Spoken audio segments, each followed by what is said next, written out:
Hello বন্ধুরা, আমার সালাম নেই। আসসালামু আলাইকুম। আশা করি আপনারা সবাই ভালো আছেন ইনশাল্লাহ, এবং আমার প্রত্যাশাও তাই। সেই সাথে আমার প্রীতি ও শুভেচ্ছা নেই।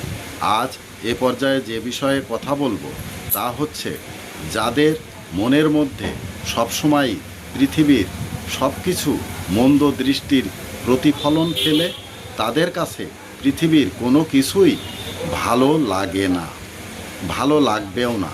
এমনকি তাদের দৃষ্টিতে পৃথিবীতে ভালো বলে কিছুই নেই। মনে রাখবেন, যার দৃষ্টিতে পৃথিবীর সব কিছুই খারাপ, তার জন্য পৃথিবীতে ভালো বলে কিছুই নেই। এ পর্যায়ে এখানেই রাখছি। ততক্ষণ পর্যন্ত আপনারা সবাই ভালো থাকুন, সুস্থ থাকুন এবং নিরাপদে থাকুন। শুভ কামনা নিরন্তর সবার জন্য সব সময়। ধন্যবাদ ফেসবুক মেটা, ধন্যবাদ সকল বন্ধুসহ সবাইকে। আবার দেখা হবে অন্য কোনো ভিডিওতে। আল্লাহ হাফেজ।